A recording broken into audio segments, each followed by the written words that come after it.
CPIM-നെതിരെ വ്യാജ വാർത്തയിൽ മനോരമയ്ക്കെതിരെ CPIM നിയമ നടപടി ആരംഭിച്ചു. MV ഗോവിന്ദൻ മാസ്റ്റർ മനോരമയ്ക്ക് വക്കീൽ നോട്ടീസ് അയച്ചു. CPIM ഇലക്ട്രൽ ബോണ്ട് വാങ്ങിയെന്ന തെറ്റായ വാർത്തയ്ക്കെതിരെയാണ് നടപടി.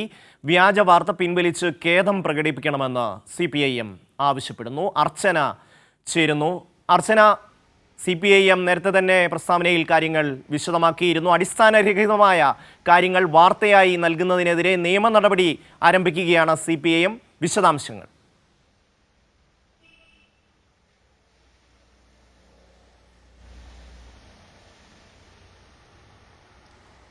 ഷമി, തീർച്ചയായും മലയാള മനോരമ ഇന്ന് പ്രസിദ്ധീകരിച്ച വ്യാജ വാർത്തക്കെതിരെയാണ് ഇപ്പോൾ CPIM നിയമ നടപടിയുമായി മുന്നോട്ട് പോകുന്നത്. ഇപ്പോൾ മലയാള മനോരമയ്ക്ക് വക്കീൽ നോട്ടീസ് അയച്ചിരിക്കുകയാണ് CPIM. ഇത്തരത്തിൽ വ്യാജ വാർത്ത പിൻവലിച്ച് നിരുപാധികം മാപ്പ് പറയണമെന്നാണ് ഈ വക്കീൽ നോട്ടീസിൽ ആവശ്യപ്പെടുന്നത്.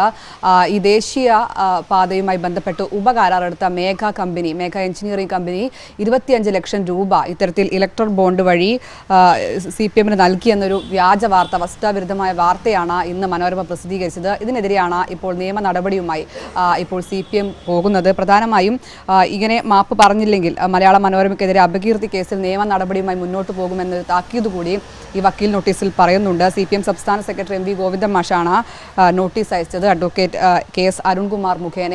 എന്തായാലും തുടക്കം മുതൽ ഈ ഇലക്ട്രൽ ബോണ്ടിനെതിരെ ശക്തമായ നടപടിയെടുത്ത CPIM പാർട്ടിയാണ്. മാത്രമല്ല, നേരത്തെ തന്നെ ഇത്തരത്തിൽ ഇലക്ട്രൽ ബോണ്ട് വാങ്ങിയ പാർട്ടികൾക്കെതിരെ ഏതൊക്കെ പാർട്ടികളാണെന്ന റിപ്പോർട്ട് അടക്കം പുറത്തു വന്നിരുന്നു. അതിലൊന്നും തന്നെ CPIM-ന്റെ പേരിലെന്ന വസ്തുതയാണ്. ഇതെല്ലാം മറച്ചു വെച്ചുകൊണ്ടാണ് മലയാള മനോരമ ഇത്തരത്തിലൊരു കള്ള വാർത്ത ഇന്നത്തെ പത്രത്തിൽ പ്രസിദ്ധീകരിച്ചത്. അതിനെതിരെ വലിയ വിമർശനം ഈ ഘട്ടത്തിൽ ഉയർന്നു വരികയും ചെയ്യുന്നുണ്ട്. അങ്ങനെയാണ് ഇപ്പോൾ CPIM ഇതിനെതിരെ നിയമ നടപടിയുമായി, വസ്തുതാവിരുദ്ധമായ വാർത്തയ്ക്കെതിരെ നിയമ നടപടിയുമായി മുന്നോട്ട് പോകാൻ തീരുമാനിച്ചിരിക്കുന്നത്. എന്തായാലും ഈ വക്കീൽ നോട്ടീസിൽ പ്രധാനമായും പറയുന്നത് ഈ വ്യാജ വാർത്ത പിൻവലിച്ച് നിരുപാധികം ഖേദം പ്രകടിപ്പിക്കണമെന്നൊരാവശ്യം കൂടിയാണ് ഈ വക്കീൽ നോട്ടീസിലൂടെ ഉന്നയിക്കുന്നത്.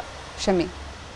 അർച്ചന, CPIM-നെതിരെ ഇത്തരം വ്യാജ വാർത്തകൾ നൽകുകയും പല പ്രാവശ്യം വക്കീൽ നോട്ടീസ് കൈപ്പറ്റുകയും ചെയ്ത ഒരു സ്ഥാപനമാണ് മനോരമ. പല പ്രാവശ്യം അവർ പല പേജുകളിൽ ഇതേപോലെ ഖേദപ്രകടനം നടത്തി പതിവുമാണ്. എങ്കിൽ പോലും വീണ്ടും അടിസ്ഥാനരഹിതമായി ഇത്തരം വാർത്തകൾ പ്രസിദ്ധീകരിക്കുക എന്നുള്ളതാണ്. അത് മാത്രവുമല്ല, പൊതുജന സമക്ഷം വളരെ കൃത്യമായി ജനങ്ങൾക്ക് ബോധ്യമുള്ള ഒരു കാര്യമാണ് CPIM-ആണ് ഈ ഇലക്ട്രൽ ബോണ്ടിനെതിരായ കേസ് നടത്തിയത്. ജനറൽ സെക്രട്ടറി ആയിരുന്ന സീതാറാം യെച്ചൂരിയാണ് ഇതിനുവേണ്ടി മുൻകൈയെടുത്ത് നിന്നത്. ഒരു രൂപ പോലും ഈ കാര്യത്തിൽ വാങ്ങാത്ത പാർട്ടികൾ കമ്മ്യൂണിസ്റ്റ് പാർട്ടികളാണ്, CPIM-ആണ്, CPI ആണ് എന്ന് ഈ പൊതുജന സമക്ഷം ഉള്ള സാഹചര്യത്തിലാണ് അവരുടെ തന്നെ വായനക്കാരെ വെറും അണ്ടർ എസ്റ്റിമേറ്റ് ചെയ്തുകൊണ്ട് അവർ ഈ വാർത്ത കൊടുക്കുന്നത്. അവർ വായിക്കുന്ന പത്രം വായിക്കുന്ന ആൾക്കാർ ഒരു ബോധവുമില്ല എന്നത് അവർക്ക് തന്നെ ഒരു വിലയിരുത്തൽ ഉള്ള സാഹചര്യം പോലെയാണ് ഇത് മനസ്സിലാകുന്നത്. അർച്ചന.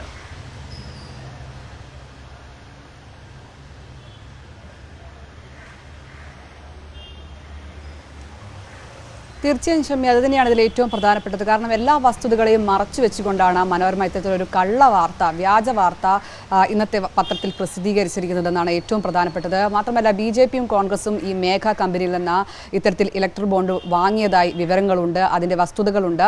അതെല്ലാം മറച്ചു വെച്ചുകൊണ്ടാണ് എല്ലാ അതായത് ഇലക്ട്രൽ ബോണ്ടിനെതിരെ തുടക്കം മുതൽ പോരാടിയ CPIM-നെതിരെ ഇത്തരത്തിലൊരു കള്ള വാർത്ത മനോരമ ഇത്തരത്തിൽ പത്രത്തിൽ അടിച്ചിറക്കിയതും. എന്തായാലും ഇതുമായി ബന്ധപ്പെട്ട്, അതായത് തുടക്കം മുതൽ ഇത്തരത്തിൽ ഇലക്ട്രൽ ബോണ്ട് വാങ്ങുന്നത് BJP-യും ഒപ്പം കോൺഗ്രസ്സുകാരുമെല്ലാമാണ്. ഇതിൽ പ്രധാനമായും മനോരമ ലക്ഷ്യം വെച്ചത് ഒന്ന് മാത്രമാണ്. ഇത്തരത്തിൽ ഇനി തിരഞ്ഞെടുപ്പ് വരാൻ ഒരു വർഷം മാത്രമേ ശേഷിക്കുന്നുള്ളൂ. മാത്രമല്ല, സർക്കാരിന് അനുകൂലമായ ഒരു സാഹചര്യം തന്നെയാണ് കേരളത്തിലുള്ളത്. ഇതുകൂടാതെ തന്നെ ദേശീയപാതയുമായി ബന്ധപ്പെട്ടും മറ്റ് അഴിമതി ഇതുമായി ബന്ധപ്പെട്ടുമല്ല തന്നെ BJP പ്രതിക്കൂട്ടിൽ നിൽക്കുന്ന ഒരു സാഹചര്യം കൂടിയാണ്, കേന്ദ്ര സർക്കാർ പ്രതിക്കൂട്ടിൽ നിൽക്കുന്ന ഒരു സാഹചര്യം കൂടിയാണ്. ഇതെല്ലാം മറച്ചു വെച്ചുകൊണ്ട് ആണ് മനോരമ ഇത്തരത്തിലൊരു കള്ള വാർത്ത പ്രചരിപ്പിക്കുന്നത് എന്നാണ് ഏറ്റവും പ്രധാനപ്പെട്ടത്. നേരത്തെയും ഇത്തരത്തിൽ മനോരമയുടെ ഭാഗത്തു നിന്നും നിരന്തരമായ CPIM-നെതിരെയുള്ള ആക്രമണങ്ങളും ഒപ്പം ഇത്തരത്തിലുള്ള വ്യാജ വാർത്തകളും ഉണ്ടായിരുന്നു. അന്നെല്ലാം CPIM അതിനെ പ്രതിരോധിക്കുകയും ചെയ്തതാണ്. ഇതും അത്തരത്തിൽ, അതായത് ഇതിനെതിരെയും നടപടിയുമായി മുന്നോട്ട് പോകാൻ തന്നെയാണ് CPIM-ന്റെ ലക്ഷ്യം. കാരണം വസ്തുതകൾ ജനങ്ങൾക്ക് മുന്നിലുണ്ട്, അത് മറച്ചു വെക്കാൻ ഒരിക്കലും കഴിയില്ല എന്ന ബോധ്യമുണ്ട്. അതുകൊണ്ട് തന്നെയാണ് ഇത്തരത്തിൽ നിയമ നടപടിയുമായി മുന്നോട്ട് പോകാൻ CPIM ഒരുങ്ങുന്നത്. എന്തായാലും വക്കീൽ നോട്ടീസ് അയച്ചിട്ടുണ്ട്.